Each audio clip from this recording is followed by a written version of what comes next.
ಗಣ ಭವ ಸರಿ ರಿ ರಿ ರಿ ರಿ ರಿ ರಿ ರಿ ಪಿಣ ಭವ ಸರವಣ ವೀರ ನಮೋ ನಮ ಲಿ ಭವ ಸರವಣ ನಿರ ನಿರ ನಿರನ ವಸರ ಹಣ ಭವರ್ಗ ರ ರ ರ ರ ಮುರುಗಾ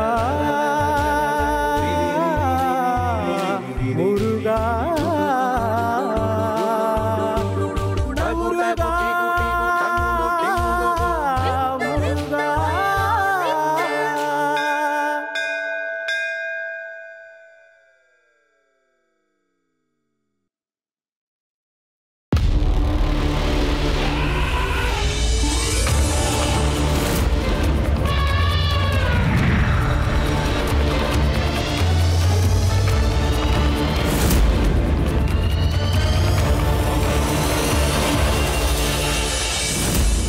உங்களை எச்சரிக்கிறேன், என் வழியில் குறுக்கிடாதீர்கள்.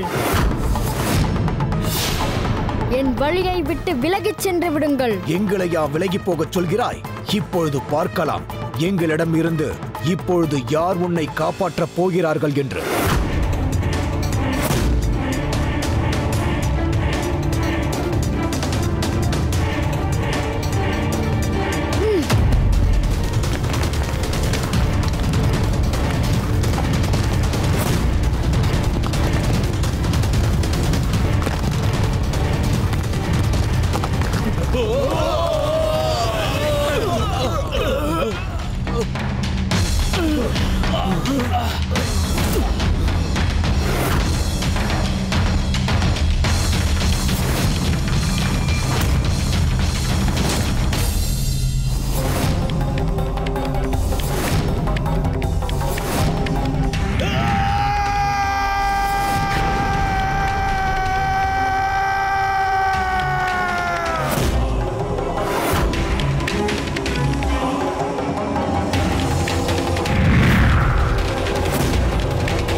நான் முன்பே சொன்னேன் அல்லவா, அவன் என்னென்ன செய்தான் என்று உங்களுக்கு தெரிய வேண்டும்.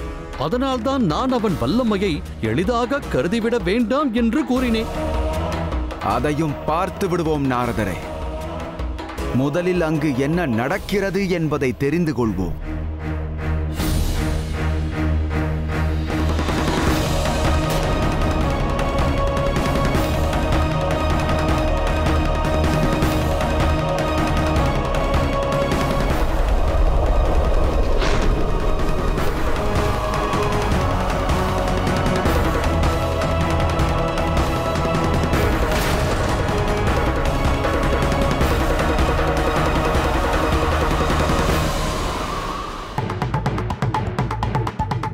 உன்னுடைய மாயாஜால வித்தைகளை எங்களிடமே காட்டுகிறாயா?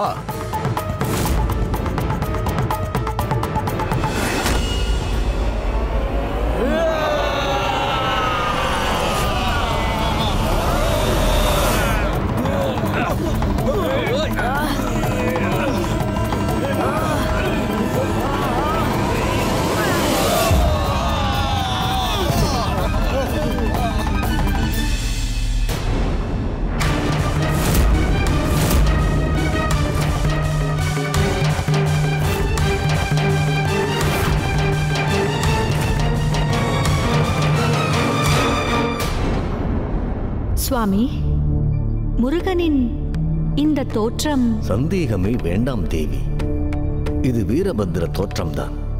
அன்று ஈசன் தக்ஷ யஜ்ஞத்தை அழிக்க வீரபத்ரனாக தோன்றினார். இன்று முருகன் எதற்காக இந்த ஆவேச வடிவத்தை ஏற்றுக்கொண்டார் என்று தெரியவில்லையே. நானும் அதை பற்றித்தான் யோசித்துக் கொண்டிருக்கிறேன். சிவபெருமான் எதற்காக முருகனை தோன்றச் செய்தாரோ அதை நிறைவேற்ற தீர்மானித்து விட்டானா இந்த முருகன்? ஆனால் போர்க்களத்தில் தேவர்கள் அல்லவா நிற்கிறார்கள்.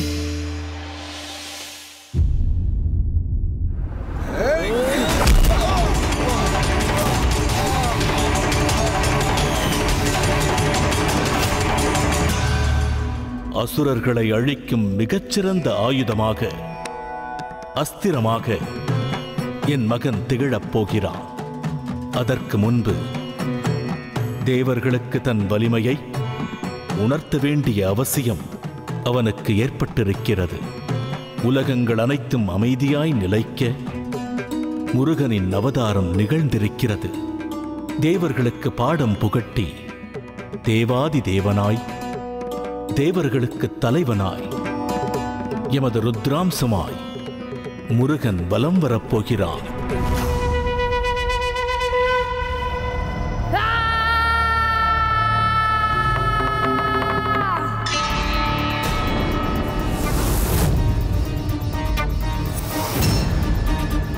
நந்தி, என் மைந்தனின் ஆவேச கர்ஜனையை நீயும் கேட்டாய் அல்லவா? நான் மட்டுமல்ல தாயே, அகில புவனங்கள் அனைத்தும் அதை கேட்டு அதிர்ந்தன. அவன் இப்போது எந்த நிலையில் இருக்கிறான் என்பதை நீ அறிவாயா? அறியேன் தாயே.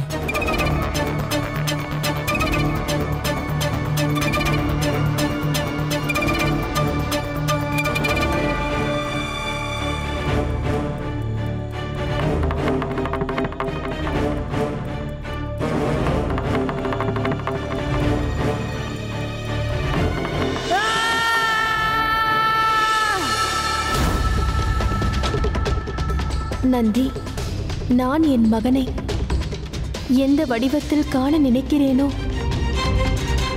அதற்கு எதிரான தோற்றத்தில் அல்லவா அவன் நிற்கிறான். ஏன் இந்த நிலை ஏற்பட்டது தாயே? தேவர்கள் தாங்களாக தேடிக்கொண்ட தண்டனை. என் மகனை இப்படி செய்ய தூண்டியவர்களே அவர்கள்தானே. தங்களை காக்கும் ஆயுதமாக அவன் இருக்க வேண்டும் என்று அவர்களால் கூர்த்தீட்டப்பட்ட அம்பு அவர்கள் மேலேயே பாய்கிறது. அவர்கள் விதைத்ததை அவர்களேதான் அறுவடை செய்ய வேண்டும். தாங்கள் கூறுவது உண்மைதான் தாயே. தாயான எனது உணர்ச்சிகளை அவர்கள் மதிக்கவில்லை. இப்போது தங்களுக்கு நேர்ந்திருக்கும் சங்கடமும் யாரால் என்பதை அவர்கள் உணரவில்லை. இனி நடக்கவிருப்பதை தடுத்து நிறுத்த என்னாலும் இயலாது.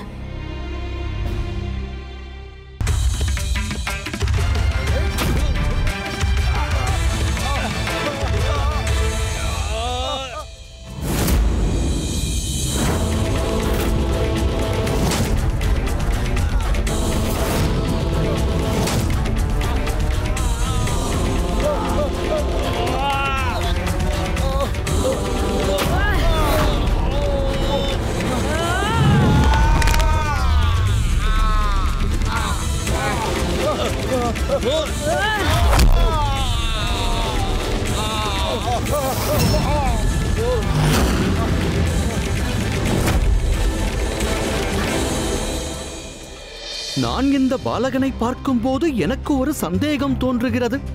ஏன் அப்படி தோன்றுகிறது என்று புரியவில்லை. என்ன சந்தேகம்? இதையெல்லாம் செய்வது முருகனாக இருக்குமோ என்று தோன்றுகிறது. நாரதரே, எனக்கும் அப்படி ஒரு ஐயம் தோன்றுகிறது. என்ன பேசுகிறீர்கள்? அது எப்படி நடக்கும்? தேவர்களை காப்பதற்காகவே அவதரித்த முருகன் ஏன் இப்படி செய்ய போகிறார்? யமலோகத்தை கடுமையாக சாடியது எப்படி முருகனாக இருக்க முடியும்? அது நிச்சயம் பானுகோபனாகத்தான் இருக்க முடியும். நான் அவன் செய்யும் கொடுமைகளை கண்ணெதிரே கண்டவன். எதையும் செய்ய அஞ்சாதவன் பானுகோபன். ஆமாம், நானும் அவனது கொடிய செயல்களை நன்றாக அறிவேன். அவன்தான் இப்படி ஒரு வடிவெடுத்து நம்மை மூடர்களாக்க முயல்கிறான். நீங்கள் இருவரும் சொல்வதுதான் சரி. எவ்வளவு பயங்கரமான கண்கள், காற்றில் பறக்கும் தேகம், அதீத சக்தி, இதெல்லாம் ஒரு கொடுமையான அசுரனையே சேரும். நிச்சயமாக இது பானுகோபன் தான். ஆனால் சுய வடிவில் வராமல் வீரபத்ரன் போல் வேடம் தரித்து நம்மை ஏமாற்ற நினைக்கிறான்.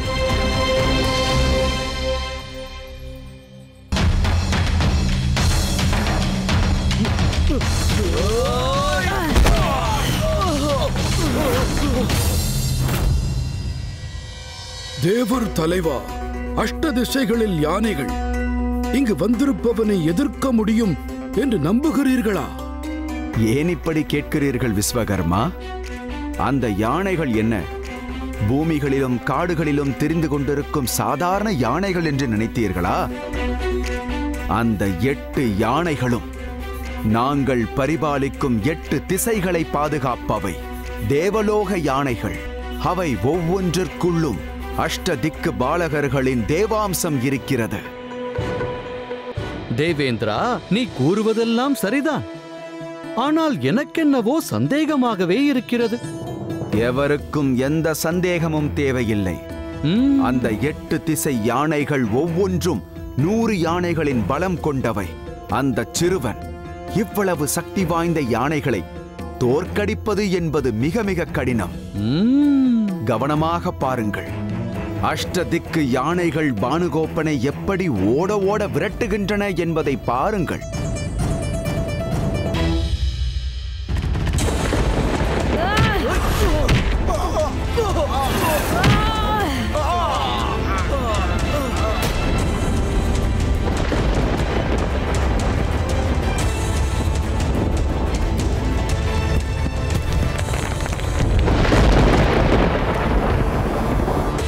ब्रह्मदेवाय नमः। ओम ब्रह्मदेवाय नमः। ओम ब्रह्मदेवाय नमः। ओम ब्रह्मदेवाय नमः। ओम ब्रह्मदेवाय नमः।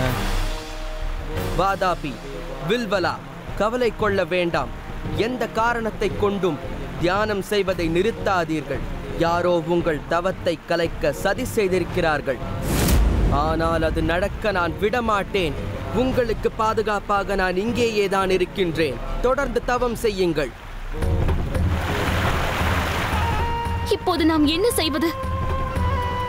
அத்தை, அஞ்சாதீர்கள். இந்த பானுகோபன் உங்கள் பிள்ளைகளை பாதுகாக்கும் பொறுப்பை ஏற்றிருக்கும் போது ஏன் இந்த கலக்கம்? இப்பொழுது பாருங்கள்.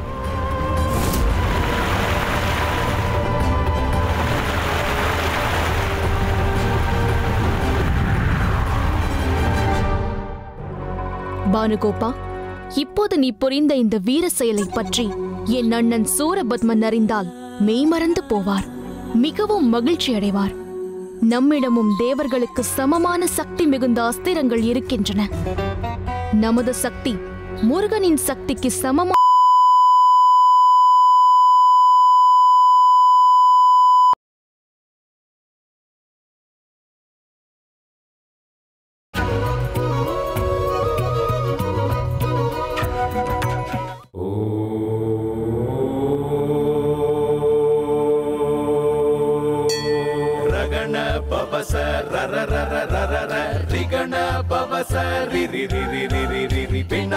சரவண வீரா நமோ நம லிபப சரவண நிர நிர நிரன வசரஹண பவர்க முருகா முருகா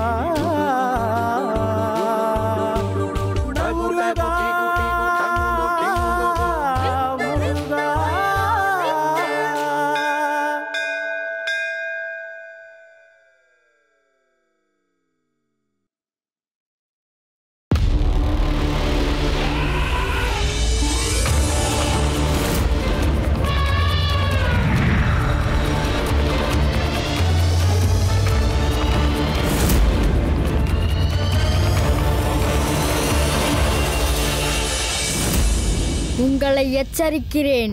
என் வழியில் குறுக்கிடாதீர்கள். என் வழியை விட்டு விலகிச் சென்று விடுங்கள். எங்களையா விலகி போகச் சொல்கிறாய்? இப்பொழுது பார்க்கலாம் எங்களிடம் இருந்து இப்பொழுது யார் உன்னை காப்பாற்றப் போகிறார்கள் என்று.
நான் முன்பே சொன்னேன் அல்லவா, அவன் என்னென்ன செய்தான் என்று உங்களுக்கு தெரிய வேண்டும்.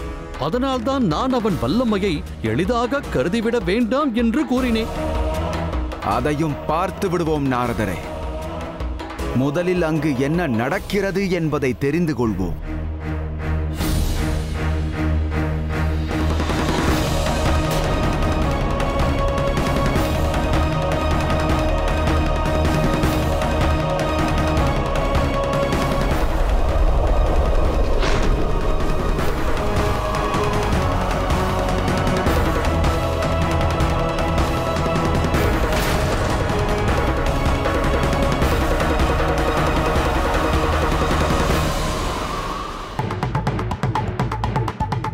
உன்னுடைய மாயாஜால வித்தைகளை எங்களிடமே காட்டுகிறாயா?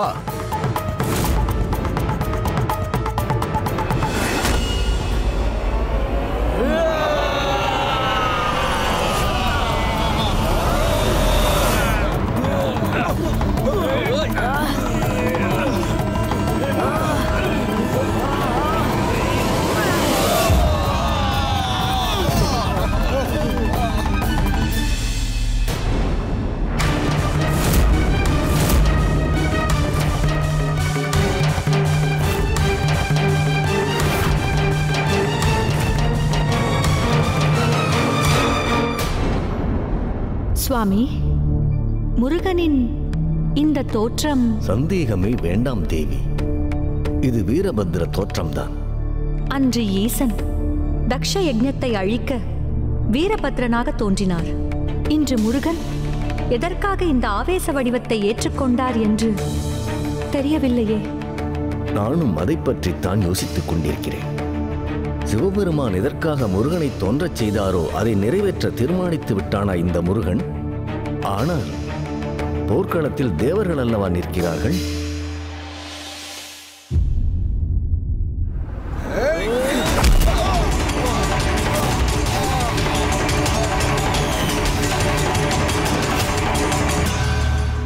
அசுரர்களை அழிக்கும் மிகச்சிறந்த ஆயுதமாக, அஸ்திரமாக என் மகன் திகழப் போகிறான். அதற்கு முன்பு தேவர்களுக்கு தன் வலிமையை உணர்த்த வேண்டிய அவசியம் அவனுக்கு ஏற்பட்டிருக்கிறது. உலகங்கள் அனைத்தும் அமைதியாய் நிலைக்க முருகனின் அவதாரம் நிகழ்ந்திருக்கிறது. தேவர்களுக்கு பாடம் புகட்டி தேவாதி தேவனாய், தேவர்களுக்கு தலைவனாய், எமது ருத்ராம்சமாய் முருகன் வலம் வரப்போகிறான்.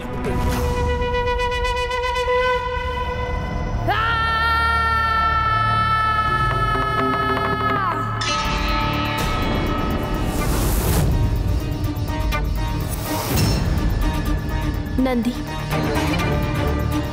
என் மைந்தனின் ஆவேச கர்ஜனையை நீயும் கேட்டாய் அல்லவா? நான் மட்டுமல்ல தாயே, அகில புவனங்கள் அனைத்தும் அதை கேட்டு அதிர்ந்தன. அவன் இப்போது எந்த நிலையில் இருக்கிறான் என்பதை நீ அறிவாயா? அறியேன் தாயே.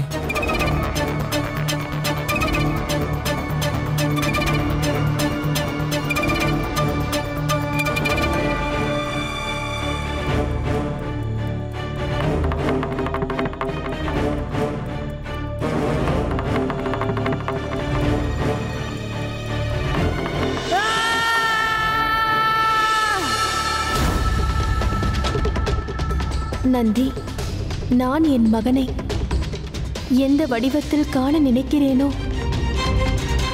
அதற்கு எதிரான தோற்றத்தில் அல்லவா அவன் நிற்கிறான். ஏன் இந்த நிலை ஏற்பட்டது தாயே? தேவர்கள் தாங்களாக தேடிக்கொண்ட தண்டனை. என் மகனை இப்படி செய்ய தூண்டியவர்களே அவர்கள்தானே. தங்களை காக்கும் ஆயுதமாக அவன் இருக்க வேண்டும் என்று அவர்களால் கூர்த்தீட்டப்பட்ட அம்பு அவர்கள் மேலேயே பாய்கிறது. அவர்கள் விதைத்ததை அவர்களேதான் அறுவடை செய்ய வேண்டும். தாங்கள் கூறுவது உண்மைதான் தாயே. தாயான எனது உணர்ச்சிகளை அவர்கள் மதிக்கவில்லை. இப்போது தங்களுக்கு நேர்ந்திருக்கும் சங்கடமும் யாரால் என்பதை அவர்கள் உணரவில்லை. இனி நடக்கவிருப்பதை தடுத்து நிறுத்த என்னாலும் இயலாது.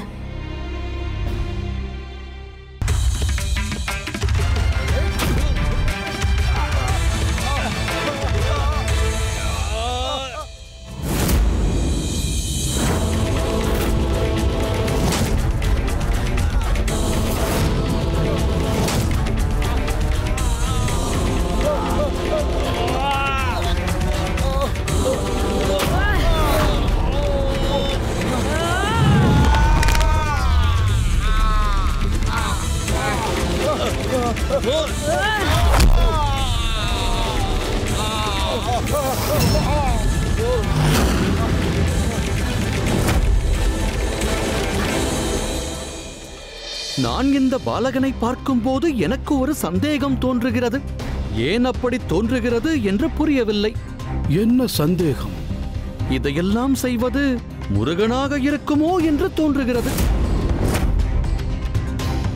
நாரதரே, எனக்கும் அப்படி ஒரு ஐயம் தோன்றுகிறது. என்ன பேசுகிறீர்கள்? அது எப்படி நடக்கும்? தேவர்களை காப்பதற்காகவே அவதரித்த முருகன் ஏன் இப்படி செய்ய போகிறார்?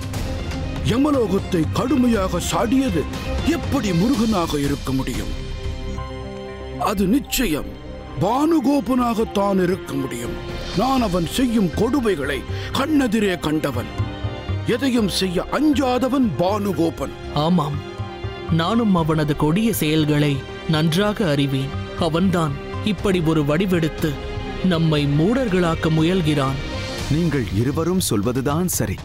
எவ்வளவு பயங்கரமான கண்கள், காற்றில் பறக்கும் தேகம், அதீத சக்தி, இதெல்லாம் ஒரு கொடுமையான அசுரனையே சேரும். நிச்சயமாக இது பானுகோபன் தான். ஆனால் சுய வடிவில் வராமல் வீரபத்ரன் போல் வேடம் தரித்து நம்மை ஏமாற்ற நினைக்கிறான்.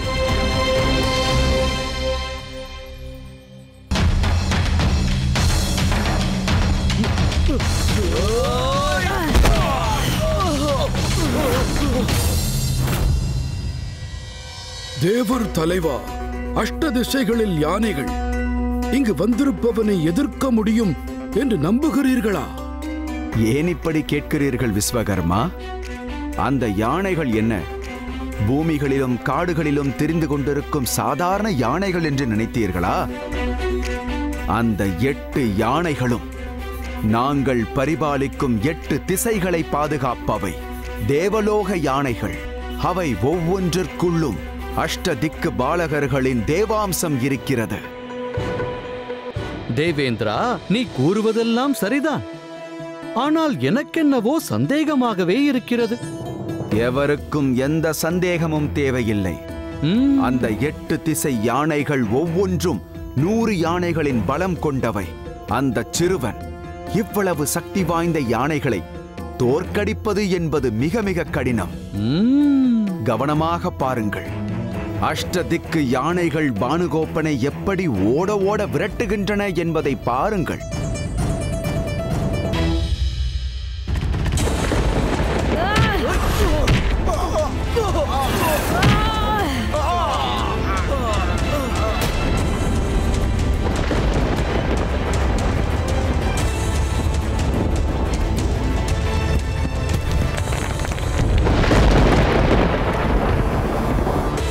ब्रह्मदेवाय नमः। ओम ब्रह्मदेवाय नमः। ओम ब्रह्मदेवाय नमः। ओम ब्रह्मदेवाय नमः। ओम ब्रह्मदेवाय नमः। வாதாபி, வில்வலா, கவலை கொள்ள வேண்டாம். எந்த காரணத்தை கொண்டும் தியானம் செய்வதை நிறுத்தாதீர்கள். யாரோ உங்கள் தவத்தை கலைக்க சதி செய்திருக்கிறார்கள். ஆனால் அது நடக்க நான் விடமாட்டேன். உங்களுக்கு பாதுகாப்பாக நான் இங்கேயே தான் இருக்கின்றேன். தொடர்ந்து தவம் செய்யுங்கள். இப்போது நாம் என்ன செய்வது? அத்தை, அஞ்சாதீர்கள். இந்த பானுகோபன் உங்கள் பிள்ளைகளை பாதுகாக்கும் பொறுப்பை ஏற்றிருக்கும் போது ஏன் இந்த கலக்கம்? இப்பொழுது பாருங்கள்.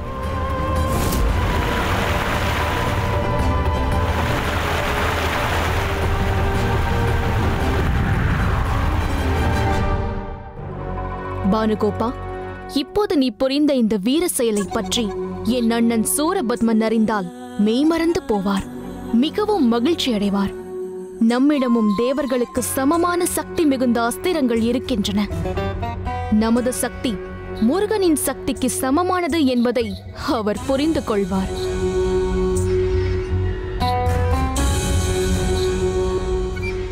தேவர்களே, எப்படி ஒருவனால் 8 திசை யானைகளையும் தூக்கி வீசும்படி செய்ய முடிகிறது? அது மட்டுமல்ல, அவனால் உருவாக்கப்பட்ட சுழற்காற்று இந்த மேரு மலையிலேயே சுற்றி கொண்டிருக்கிறது. எங்கு அந்த காற்று இந்த மலையை சாய்க்குமோ என்ற அச்சமாக இருக்கிறது. இப்படியெல்லாம் ஒருவனால் செய்ய முடியுமா என்று நம்பவே முடியவில்லை. இவனுடைய சக்தியின் எல்லை அஷ்ட திசை பாலகர்களான தேவர்களுடைய சக்திகளை விட பன்மடங்கு அதிகமாக இருக்கிறது. இதுதான் உண்மையான நிலை என்றால் இனி நீங்கள் ஒளிந்து கொள்வதற்கு வேறு இடமே கிடையாது. நாரதரே, இப்போது ஏன் இது பற்றி பேசுகிறீர்கள்? ஒரு அசுரனுக்கு இவ்வளவு சக்தி எங்கிருந்து வந்தது? அதை பற்றி யோசியுங்கள்.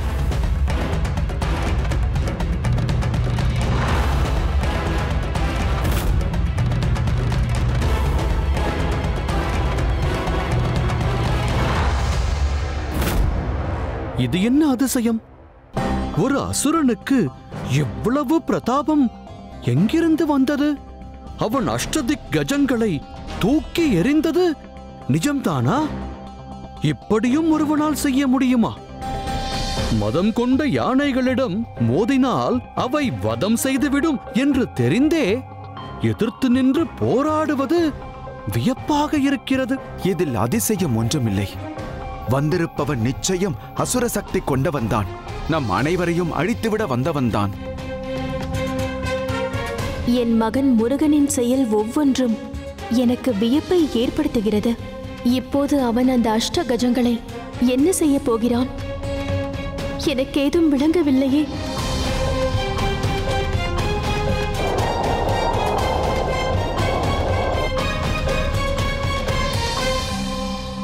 இதையெல்லாம் என்னவென்று எண்ணுவது? என்னால் நம்பவே முடியவில்லையே. நமது அட்டத்துக்கு யானைகளுக்கு எப்படி ஒரு அவல நிலையா?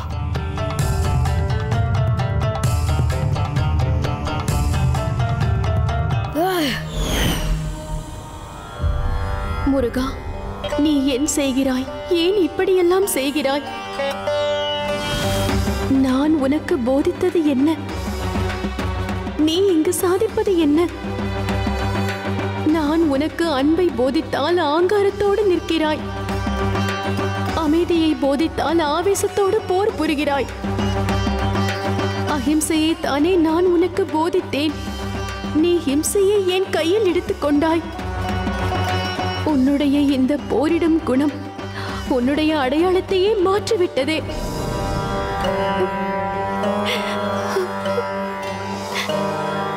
நீ என் மகன் முருகன் தானா? வந்துவிட்டான். அனைவரும் இணைந்து அவரவர் சக்தியை காண்பிக்கும் நேரம் வந்துவிட்டது. இந்திராதி தேவர்களை எதிர்க்க முயன்றால் என்ன நடக்கும் என்று அந்த சிறுவனுக்கு உணர்த்த வேண்டும். போர் தொடுத்து வந்து மிகப்பெரிய தவறு செய்துவிட்டோம் என்று அவனுக்கு புரிய வைக்க வேண்டும். அதற்குரிய தண்டனையை நிச்சயம் அவனுக்கு வழங்க வேண்டும். நாம் தேவர்கள் என்பதை மறந்து விடாதீர்கள். மக்கள் நம்மை வணங்கக்கூடிய பெருமைகளை இழந்து விடாதீர்கள். உங்கள் சக்திகளை ஒன்று திரட்டுங்கள். அவரவர் அஸ்திரங்களை தயார் நிலையில் வைத்துக் கொள்ளுங்கள். சர்வ வல்லமை படைத்த நீங்கள் ஒரு சாதாரண சிறுவன் முன்னால் தோற்று போகலாமா?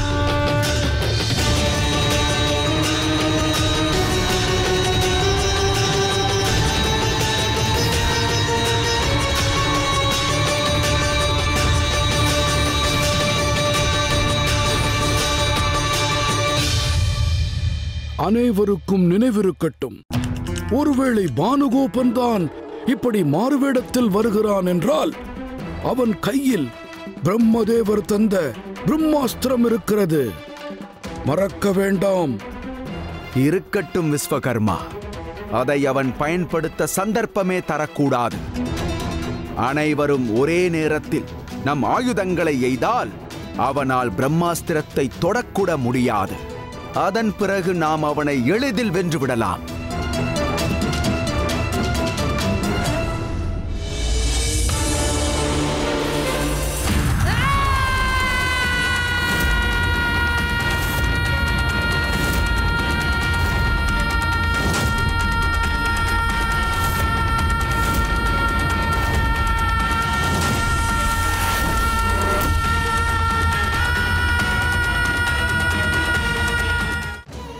தமிழ்க்கடவுள் முருகன்.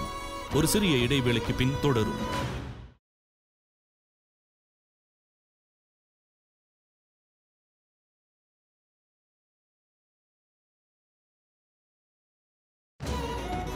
தமிழ்க்கடவுள் முருகன் தொடர்கிறது. சுவாமி, இந்திரன் ஏன் இப்படி அசட்டுத்தனமாக செயல்படுகிறான்? முருகனிடம் போர் முயல சொல்கிறானே. இவர்களுக்கிடையே முருகன் பாதுகாப்பாக இருப்பாரா? தேவர்கள் பாதுகாப்பாக இருப்பார்களா என்றுதான் நான் கவலைப்படுகிறேன் லக்ஷ்மி.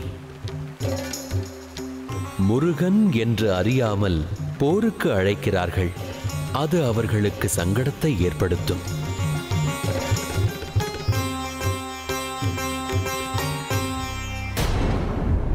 யார்? ஆமாம் ஆமாம், அவரேதான். அவரை பார்த்தவுடன் என் மனதில் எழுந்த சந்தேகம் உறுதியாகிவிட்டது. அவர் சாட்சாத் முருகனேதான். ஓம் பிரம்மதேவாய நமஹ. ஓம் பிரம்மதேவாய நமஹ. ஓம் பிரம்மதேவாய நமஹ. யார் அது? ஓஹோ, நாரதர் என்பது இவர்தானோ? கலகம் செய்பவர் என்று சொல்வது இவரை பற்றிதானோ? இங்கு வந்து இவர்கள் தவத்தை கலைத்து கலகம் செய்ய பார்க்கிறாரோ? இந்த பானுகோபன் இங்கே இருக்கும் போது அது அவ்வளவு எளிதில் நடக்குமா? இந்த கணமே சரியான பாடம் கற்றுக் கொடுத்து அவரை விரட்டி அடிக்கிறேன்.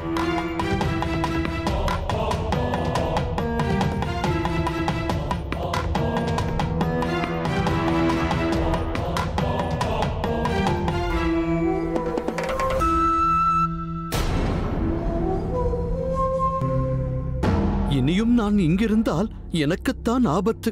முதலில் மேருமலைக்குச் சென்று தேவர்களுக்கு ஆபத்து நேராமல் பாதுகாக்க வேண்டும். அவர்கள் யாருடன் போர் புரிகிறார்கள் என்று தெரிவிக்க வேண்டும்.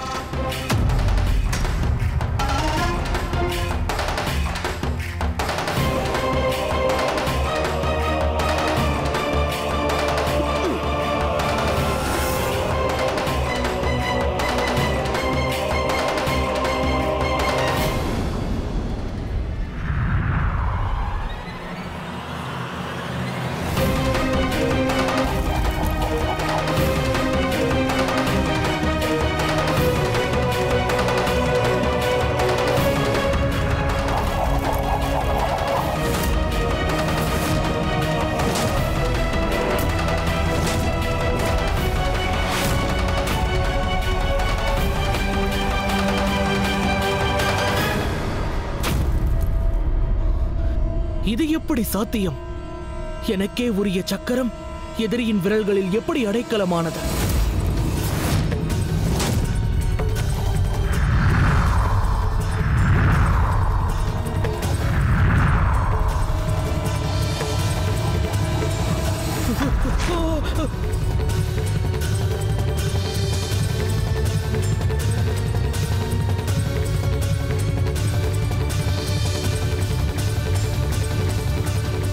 அக்னி தேவா, வாயு தேவா, இன்னும் ஏன் நிற்கிறீர்கள்? உங்கள் ஆயுதங்களை வீசுங்கள். வீரபத்ரன் கோலத்தில் இருக்கும் இவனை துவம்சம் செய்யுங்கள். நிறுத்துங்கள், நிறுத்துங்கள். நாரதரே, யுத்த களத்தில் ஏன் குறுக்கே நிற்கிறீர்கள்? அந்த அசுர சிறுவனுக்கு நான் பாடம் புகட்டியே ஆக வேண்டும். தவறுக்கு மேல் தவறு செய்கிறாய் தேவேந்திரா. அவர் அசுர சிறுவன் அல்ல, முருகன்.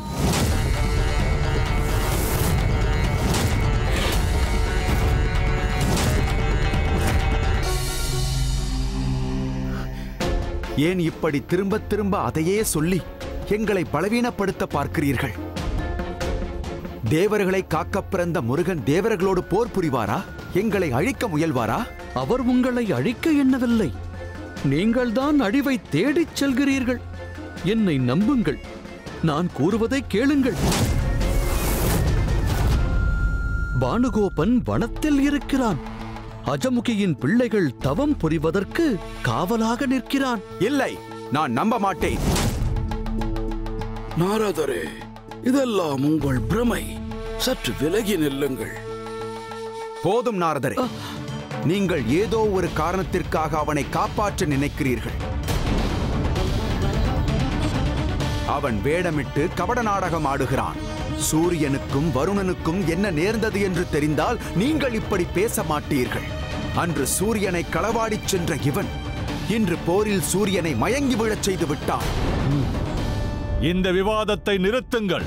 என் தந்தையாகிய சூரிய தேவனுக்கு இன்னல் விளைவித்தவனை நான் எளிதில் விட்டுவிட மாட்டேன். ஏன் இவர்கள் யாருமே நான் கூறுவதை கேட்க மறுக்கிறார்கள்? தங்கள் முடிவை தாங்களே தேடிக்கொள்ள துணிந்து விட்டார்களா? இதை தடுக்க என்னால் எதுவுமே செய்ய முடியாதா?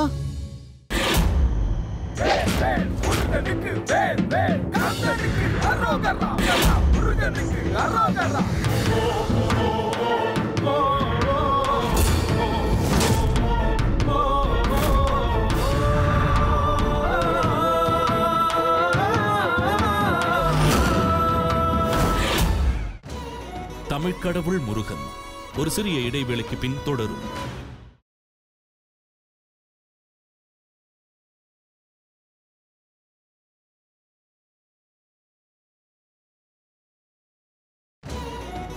தமிழ்க்கடவுள் முருகன் தொடர்கிறது. ஏய் சிறுவனே, உன் சாகசங்கள் எதுவும் இந்த சனீஸ்வரனை நெருங்க முடியாது. எனது பார்வை பட்டாலே போதும், பச்சை மரமும் பற்றி எரியும். உன் பலங்கள் அனைத்தும் பறி போய்விடும். இப்போது என் கோபம் உன்னை என்ன செய்ய போகிறது பார். சூரிய தேவரையே விழச் செய்த உன் வீரியத்தை நானும் பார்க்கிறேன். அடே சிறுவனே, பரமேஸ்வரனையே பயந்து ஒளிந்து கொள்ளச் செய்தவன் இந்த சனீஸ்வரன். இப்போது பார் என்னுடைய தாக்குதலை.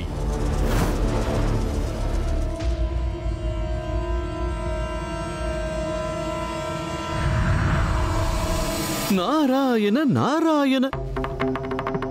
தேவகுருவே, வியாழ பகவானே, பிரகஸ்பதி, இந்நேரத்தில் தாங்கள் இவ்வாறு ஒதுங்கியிருப்பது சரிதானா? என்ன நடந்து கொண்டிருக்கிறது என்பது தங்களுக்கு தெரியாதா? என்ன செய்வேன் நாரதரே? தேவர்கள் முருகனுடன் தான் போரிடுகிறோம் என்பதை உணராமல் இப்படி செய்கிறார்களே. தாங்கள் தெளிவாக எடுத்துரைத்தும் இந்திரன் அதை ஏற்க மறுத்து விட்டானே. அதற்காக நாம் அவர்களை அப்படியே விட்டு விடலாமா? எப்படியாவது உண்மையை புரிய வைக்க வேண்டாமா? ஞானத்தின் இருப்பிடம் தாங்கள். ஜோதிட ரீதியாக புத்திரக்காரகன் என்று பெயர் பெற்றவர் தாங்கள். தேவர்கள் தங்களது புத்திரர்கள் போல் அல்லவா? அவர்களை தடுக்கும் ஆற்றல் தங்கள் ஒருவருக்குத்தானே உண்டு. நான் சொல்லி கேட்கும் நிலையை அவர்கள் கடந்து விட்டார்கள் தேவரிஷி. வேறு என்னதான் செய்வது? சிவபெருமான் ஒருவரால் தான் முருகனின் கடும் கோபத்திலிருந்து தேவர்களை காப்பாற்ற முடியும்.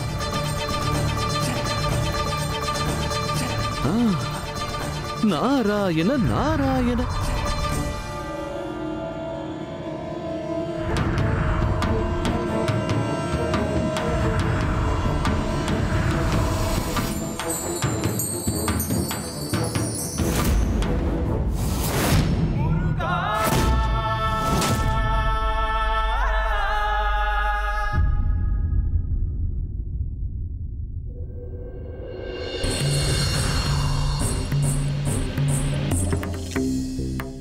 இறைவா, பரமேஸ்வரா, காலகாலன் என்று பெயர் பெற்ற தாங்கள் இன்று அந்த காலன் முதலாக சனீஸ்வரர் வரை முருகன் என்று அறியாமல் அவருடன் போர் புரிந்து அழிவை தேடிக் கொள்கிறார்கள். அதிலிருந்து அவர்களை காப்பாற்றுங்கள். எம்பெருமானே, நீலகண்டன் என்று புகழ் பெற்றவர் நீங்கள். அன்று ஆலகால விஷத்தை அருந்தியதே தேவர்களை காக்கத்தானே. இன்று முருகனின் அஸ்திரங்கள் அதைவிட கொடுமையானதாக மாறி தேவர்களை அழித்துவிடும் போலிருக்கிறதே. தேவர்களின் விழிகளை கோபத்திரை மறைத்திருப்பதால் தங்கள் தவறை அவர்கள் உணரவில்லை. முருகப்பெருமான் ஏன் இந்த யுத்தத்தை தொடங்கியிருக்கிறார் என்பதும் புரியவில்லை. இந்த நிலையில் முருகன் தங்களை தவிர வேறு எவருக்கும் கட்டுப்பட மாட்டார். தாங்கள்தான் அவரை தடுத்து நிறுத்த வேண்டும். அறியாமல் பிழை செய்யும் அமரரை காப்பாற்ற வேண்டும். நாரதா, பிரகஸ்பதி, முருகன் இப்போது வீரபத்திரன் கோலத்தில் இருப்பதால் அவன் தாய் பார்வதிக்கு மட்டுமே கட்டுப்படுவான். அவன் தாயால் மட்டும்தான் போர் முனைக்குச் சென்று அவனோடு பேச முடியும். அதனால் நீங்கள் இப்பொழுதே சென்று பார்வதியிடம் வேண்டுங்கள். அன்னையின் தாய்மைதான் அவனை அமைதிப்படுத்தும்.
எல்லாம் உடையவன், ஏதுமில்லாதவன், இவ்விருவரும் இறைவனின் படைப்பே. 100 ஏழைகள் வாழ்வில் விளக்கேற்றுவது 1000 கோவில்கள் கட்டுவதற்கு சமம்.